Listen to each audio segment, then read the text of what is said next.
Hey guys, we're so glad you are tuning in with us today on Journey Online. And so we are excited about this year and everything that's going on. And we're super excited you're tuning in with us. Make sure and share it, like it, maybe tag a few friends to watch along with you today.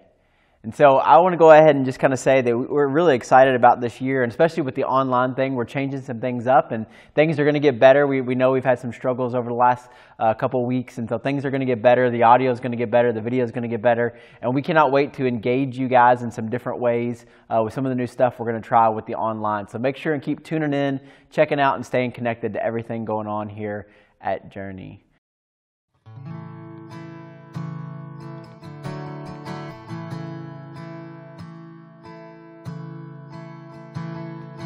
Alone in my sorrow and dead in my sin, lost without hope, with no place to begin. Your love made a way to let mercy come in. When death was arrested, my life began. The ash was redeemed, only beauty remains.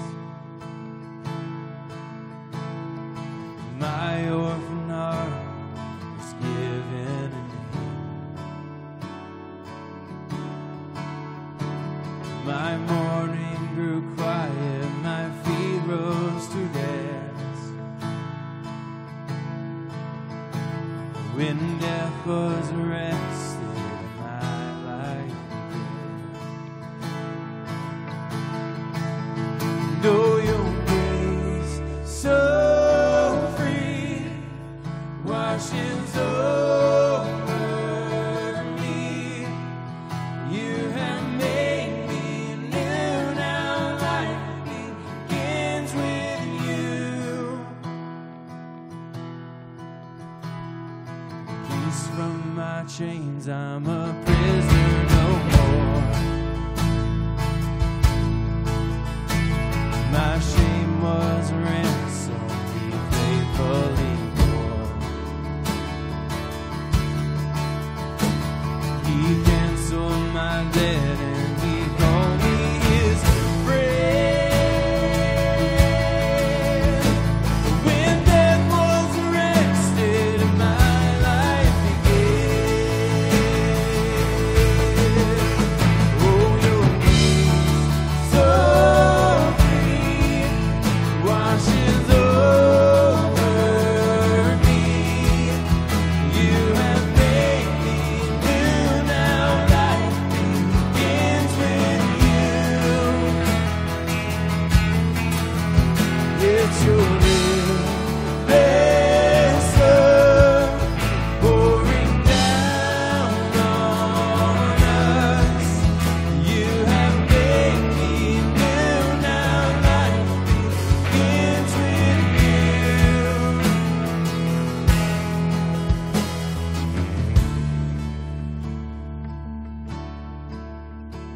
And our Savior displayed on a criminal's cross. Darkness rejoiced as though heaven had lost. But then Jesus arose with our freedom in hand.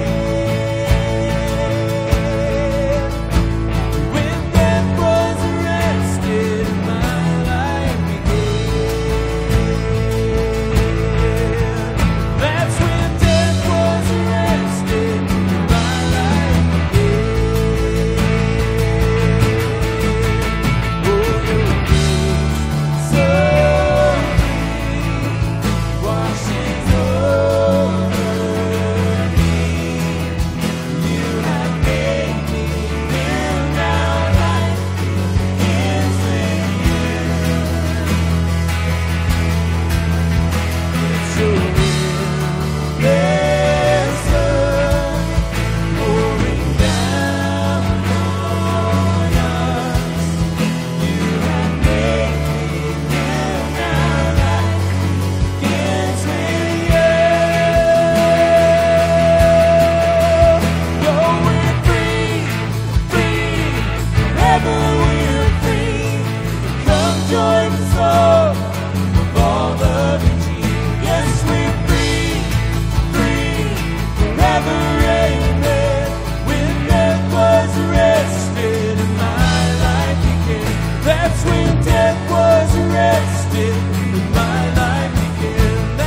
On Sunday mornings, Wednesday nights, and at all the different events Journey hosts, hundreds of people just like you walk in looking for hope, redemption, inspiration, or sometimes just a place where they feel welcomed.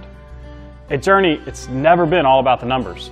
We strive to be a place where people know that the Jesus who died for them can give them hope, whether they're 6 years, 16, or 60. And that there are people here who can look at each other and say, yeah, I've been there too. When we enter into a time of offering, we're at a moment where you can help with that. Your gift, whatever it may be, is going to help us continue to offer that hope that can start here. But it goes well beyond that, through organizations like Children's Hope Chest, Scarlet Hope, and Bullitt County Housing First. Your gifts reach others in the community here and villages thousands of miles away. Whatever you can give, we hope you can join us. You can give through the Journey app. Yeah, it's okay to take out your phones in church. You can give in the buckets, or you could take a few extra minutes to set up a recurring giving through the app. As part of the leadership team here at Journey, I can tell you that conversations about giving aren't taken lightly. We spend hours praying and talking about how to use what you give in the most effective way that reaches those who need hope. And we appreciate you partnering with us.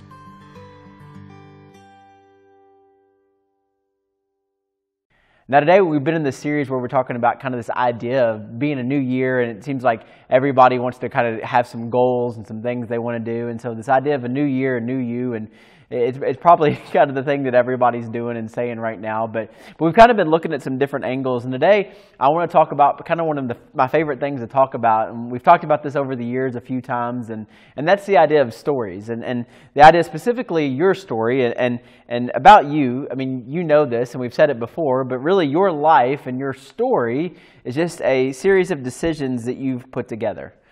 And the decisions you make are writing the story that is your life. And every relational, financial, and professional decision and the outcomes, these become parts of your story and kind of help define you, who you are, and where you're going, but also tell us where we've been. And we've all lived long enough to have a few chapters we wish we could erase, and no doubt there are a few stories along the way that we wish we all could rewrite. I mean, it's just part of being human. But chances are the decisions that led to your greatest regrets, and we all have regrets, but the decisions that led to some of those greatest regrets could kind of change if we just ask the question. And last week we talked about what the wise thing to do is and why we're doing this. But when we think about our story as a whole, it's simply this: what story do I really want to tell? I mean, our lives will all eventually just be stories that people tell if they tell our story at all. Now, one of the things I think that's most interesting that I kind of want to focus on a little bit here about our stories is this, and these kind of help tell our story about where we've been and what's kind of going on, and that's our scars. All of us have scars, and the interesting thing about scars is that scars tell stories, right? I mean, there's always a story kind of behind these scars that we have.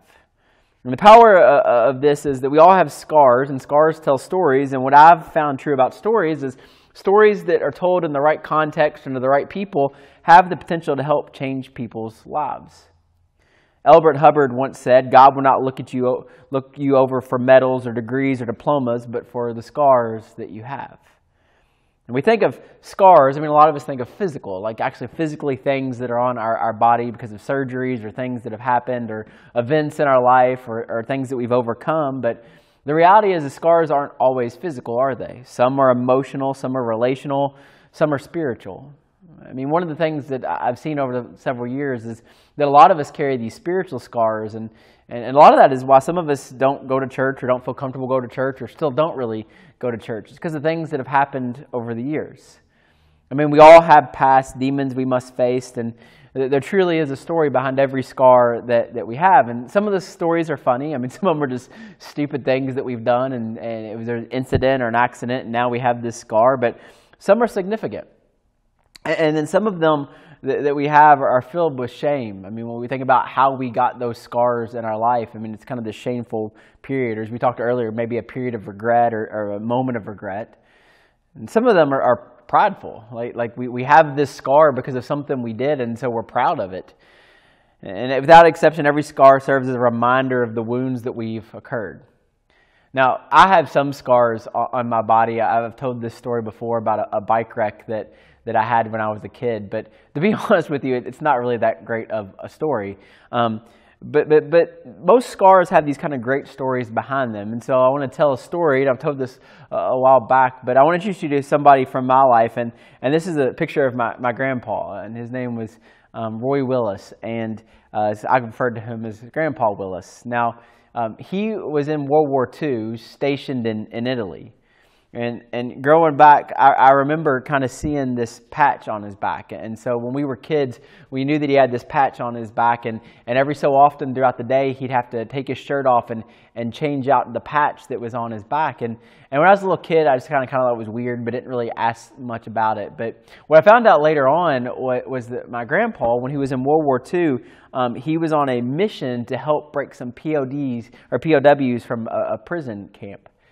And when he was trying to rescue these prisoners of war from a prison camp, what happened was there was a bomb that went off, and it was actually a piece of shrapnel from that bomb that was stuck in his back. And so from the time that he was in the war all the way up until his passing, he had this scar. I mean, this story that he could tell about this mission that he was on in World War II. And men gather and reminisce about how they received their scars trying to one-up each other, but good luck beating the story of a World War II veteran rescuing POWs who has a piece of shrapnel stuck in his back as a reminder of that mission. So often we wear these as badges of honor and display them to gratefully, no matter the age, to tell the stories of how we got them. But that's just some scars, right? And that's like an amazing story, but scars speak to us, and they tell the stories, and they're living proof of our battles long ago or the great challenges that we've overcome. And attached to all the scars are stories of risk, of danger, of thrill, of courage in the face of adversity, as we've kind of said, sometimes just our own stupidity. Some of the scars that come with, the stories that come with scars remind us every day of why we call them scars. I mean, they hurt, and some of them, they're painful reminders. Some of them take us back to some of the darkest moments that we've experienced. Some of them are stories we would never laugh at or forget. Some of the scars we carry, whether physical or emotional or spiritual, are things that we don't want to remember and reopen. They're stories we wish had never happened and really weren't a part of our life, but here they are. And even though scars are proof that we have survived, that our bodies have been mended, that they leave us forever marked, for a lot of the scars that we have, even though we know that really what a scar is where something is healing itself, we try to keep them hidden, especially like the ones on our heart, right? We don't want to deal with some of those, and we feel ashamed of those. And some of the scars that we carry, we think that if people see them or knew how we got those scars, that what would they think of us and what would they think of our lives and the choices that we've made? And so we try to cover them up, and we try to act as if they aren't there. Because sometimes in our story that we're writing, when we think about the experiences, I mean, it leaves us vulnerable. And so we don't want to talk about those things, or we try to hide those things.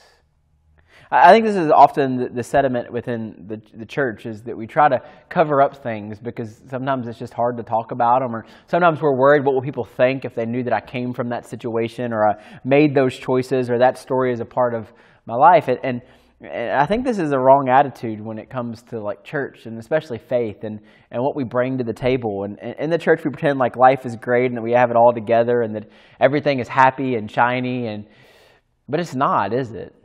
I mean, sometimes it's just really, really hard. I mean, we've talked about it so many times, but this last year has just been really tough on people. And there are people dealing with a lot of serious, emotional and mental and health issues. And so it's hard sometimes. And it's not always shiny and happy. And so this idea that when we come to church, we have to pretend like everything's great.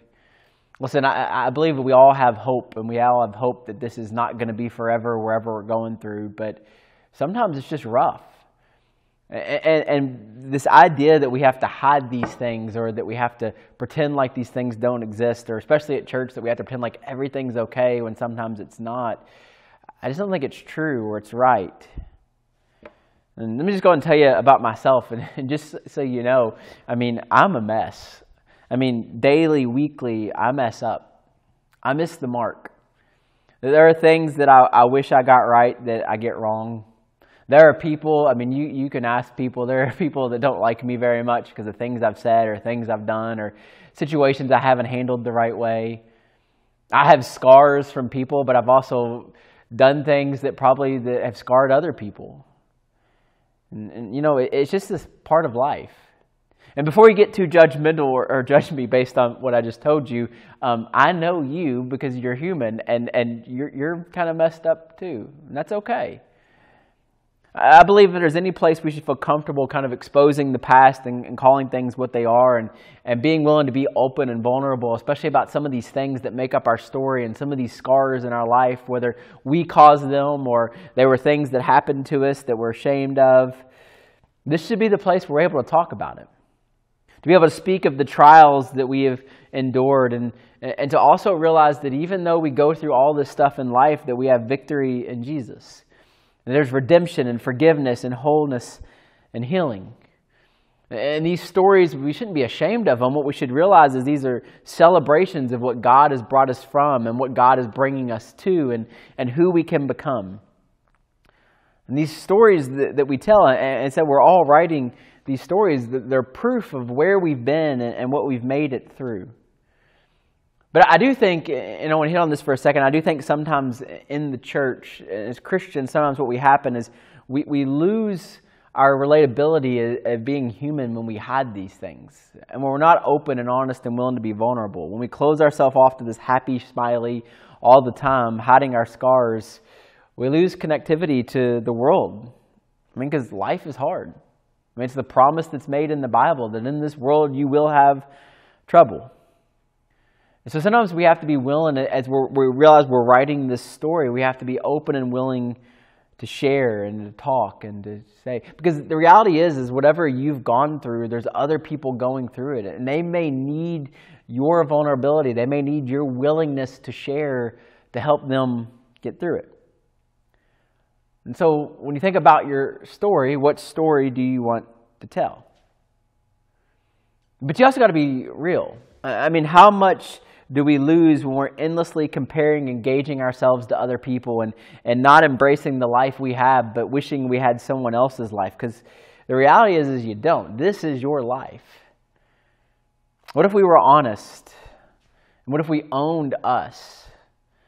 And we owned the story up until this point, but we also say, hey, there's a better story that can be written. I believe that if we are honest, our stories tell the power of the love and grace of God.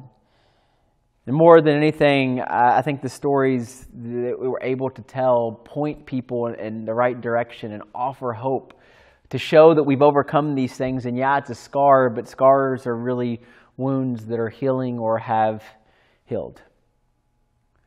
And so who are you? What's your story? And what scars do you carry?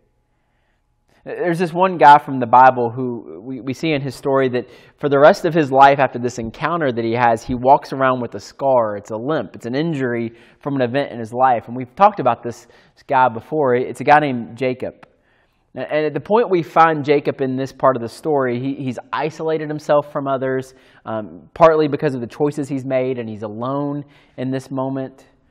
And maybe that's where you've been, where you isolate yourself. And so in Genesis chapter 32, verse 24, it says this, that Jacob, all alone in the camp, and a man came and wrestled with him until the dawn began to break. When the man saw that he would not win the match, he touched Jacob's hip and wrenched it out of its socket. Then the man said, "Let me go, for the dawn is breaking." But Jacob said, "I will not let you go unless you bless me." Now, a little context before we get to the next verse, kind of how this goes, is at this point in the story, Jacob has made a lot of choices. And he has a lot of scars in his life, and he has a lot of scars that he's caused for other people, a lot of wounds. He's running from his father-in-law in kind of this crazy, weird situation, and his brother's coming from him from the other way with 400 men. And so it's not a good scenario to be in when your father-in-law is coming at you from one direction and your brother's coming at you from another direction, and they both want to kill you. And so he's at this point where he's struggling and he's wrestling like many of us do, and he's right there in the muck and the hurt of life. And part of it is because this Jacob, he's not sure who he wants to be and who he is. And he kind of downplays some of the choices he's made along the way rather than embracing them and realizing kind of what's going on and who he is. And so he's in this moment, and there's going to be this question that's asked. And in Genesis 32, verse 27, it says this, "What is your name?" the man asked. Now, this is an important question for you and for me, but specifically for Jacob. What's your name? I mean, who are you? A little backstory. This isn't the first time Jacob's been asked this question. We're introduced to Jacob early on in the story, and he's trying to deceive his father to receive the blessing meant for his older brother Esau, the guy that's chasing after him with 400 men trying to kill him. And in that culture, if you were the elder brother, it came with all sorts of advantages. And so Jacob wants to be his older brother, but he's not. He's Jacob. And his father Isaac is old and gone and blind. So kind of one of the most messed up kind of stories that we see. Jacob dresses himself up and even puts fur on his body to try to trick his father, because his brother Esau is known as being kind of this hairy, burly man. And so he puts fur on his arms and goes to his dying, blind father to try to get the birthright. I mean, how messed up is that? How many wounds are going to come from this story? And when Isaac kind of reaches out and fills him, there's a question. He says, "What is your name?" And he says, "I'm Esau." But he's not Esau. And so from there we see Jacob's in this story of he's trying to be someone else, and he has to lie about it, because one lie leads to many other lies, as we all know. And he's not comfortable with his own identity. And so here's this moment where all this damage has been done, but it all centers around this idea of Jacob's not comfortable with who Jacob is. He's not comfortable with his story. He's not comfortable with his past. And so here's this moment where this man looks at Jacob and he asks him, "What's your name?" And I know in their culture, name meant everything. And so when the man asked Jacob the real question, he's asking, "Who are you?" How much of pain in life comes from us not knowing how to answer that question? Who are we?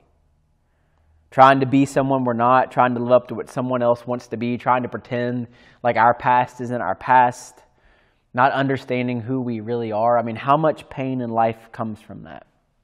How much life do we lose when we are endlessly comparing and gauging ourselves? And the struggle of Jacob is the struggle of all of us. When he's asked the question, "Who are you?" You and I have pasts, families we've come from, things we've done, mistakes we've made, and where we've been and what we've done has shaped us into who we are today. It's a part of our story. So we have to embrace our story, our history. You don't have to be proud of it, but as we talked about last week, you have to learn from it. The good and the bad and everything in between. You are you. Some people live their whole lives according to the expectations of others and trying to be someone they're not. So in the process, their identity gets lost, and others are crippled by guilt and shame. They believe they failed, or they've blown it, or they've made too many mistakes. And so there's this sense that it's never going to be any better than this. And so there's this moment by the side of the river as the sun rises and Jacob faces this man. And by the way, this man isn't just any man. This man is a representation of God, his creator. And he asks him the question, "What's your name?" Jacob answers him. And he says, "I am Jacob." He's struggled and he's been broken and he's done pretending. He isn't trying to be Esau or anyone else. Jacob's going to be Jacob. And he's come to this place with all of his past and all the wounds he's caused himself and caused others and all the scars. He's ready to move forward. He's okay with the life that God has given him finally. And what's interesting about this part of the story is it's actually at this point when Jacob isn't trying to be someone else, when Jacob isn't trying to pretend like his past didn't happen, when Jacob isn't trying to hide his scars anymore, that he is who he is. He is Jacob. It's at this point in the story that God invites him into the full plans that he has for him. And maybe that's a lesson for you and me.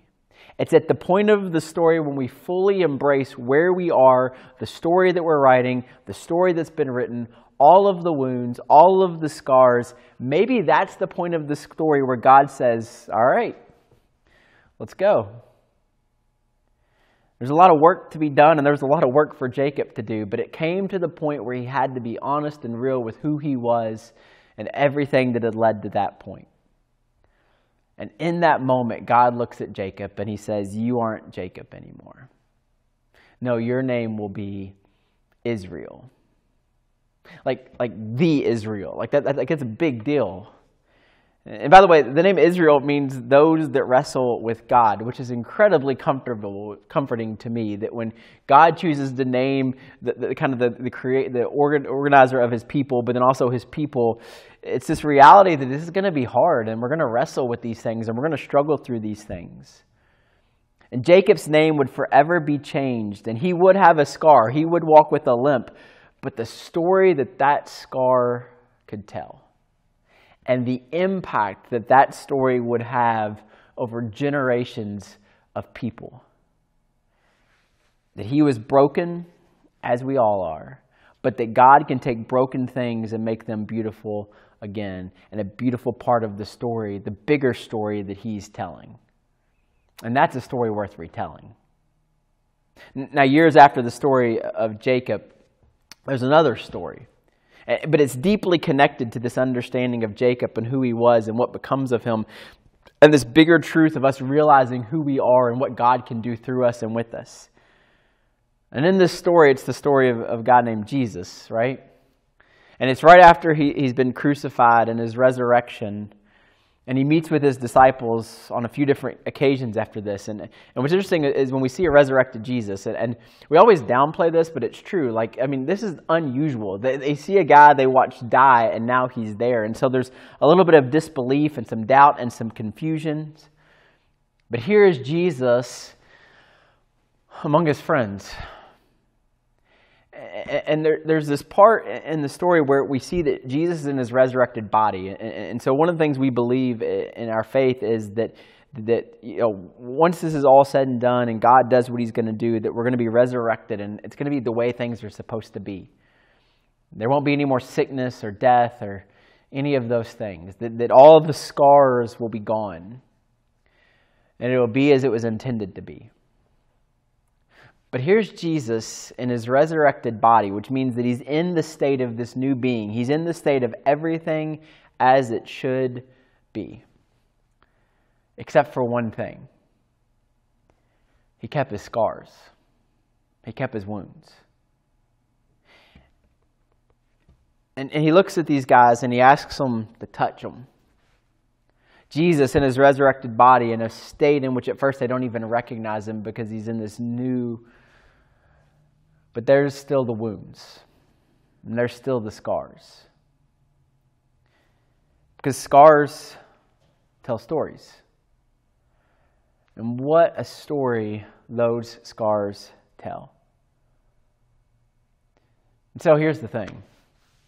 All of us have wounds. We have scars. And all of us are living lives that eventually would just be stories that people tell if they tell your story at all. And so the question for us is this. It's simple. What story do you want your life to tell? Let's pray.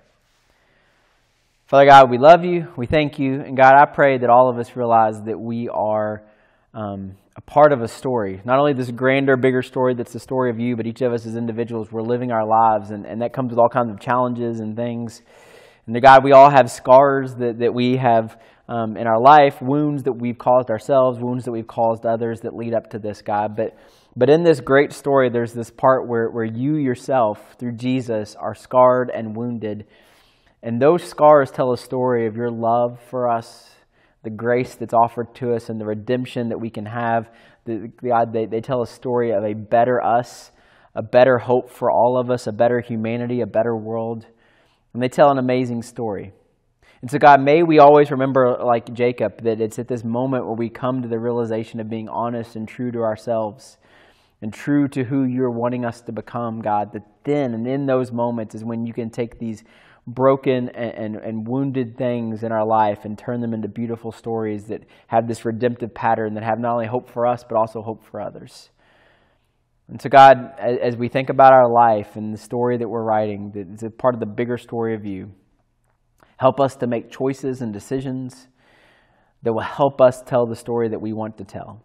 The story that our children will tell and our grandchildren will tell of hope, of redemption, of grace and mercy. So, Father God, we love you. We thank you. We thank you for everything you give us. In your Son's name we pray. Amen.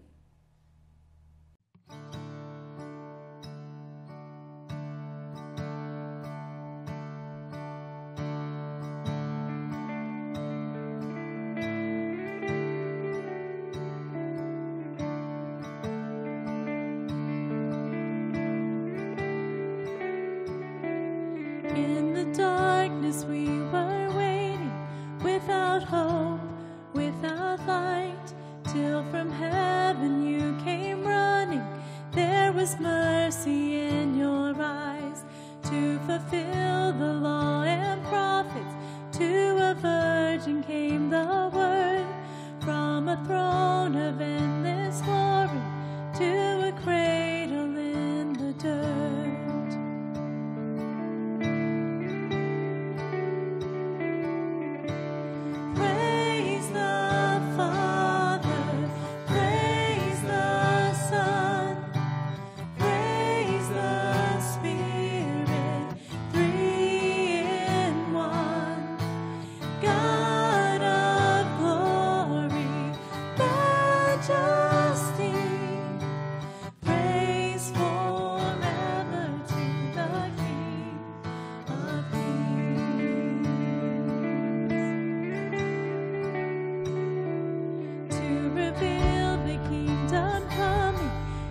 To reconcile the lost, to redeem the whole creation.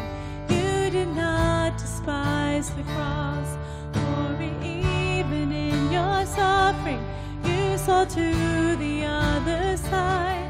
Knowing this was our salvation, Jesus, for our sake you died.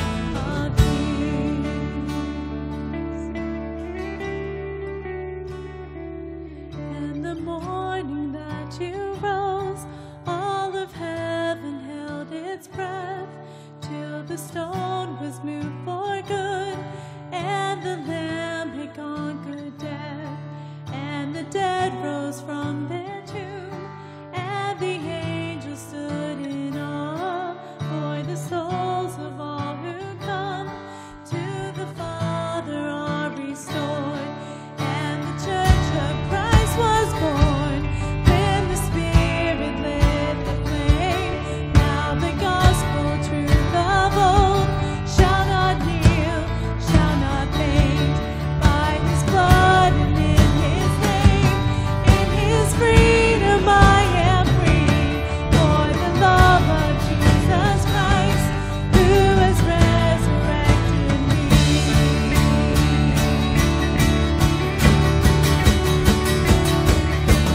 Praise the Father, praise the Son, praise the Spirit, three in one. God of glory, majesty, praise forever to the King of Kings. Praise forever to the King of Kings.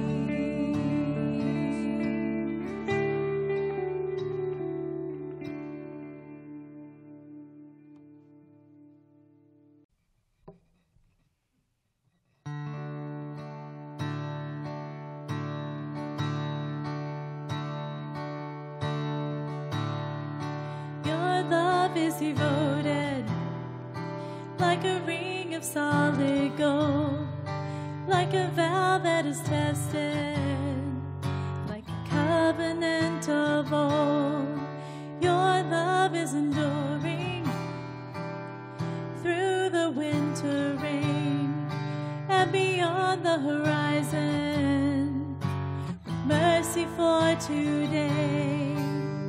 Faithful you have been, faithful you will be.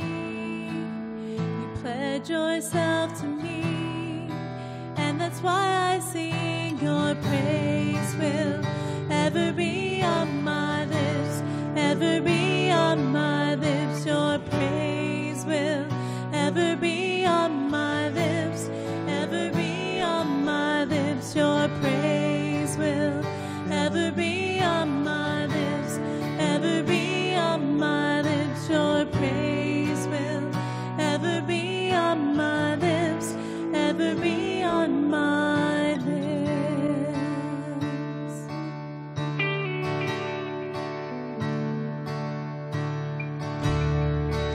You father the orphan,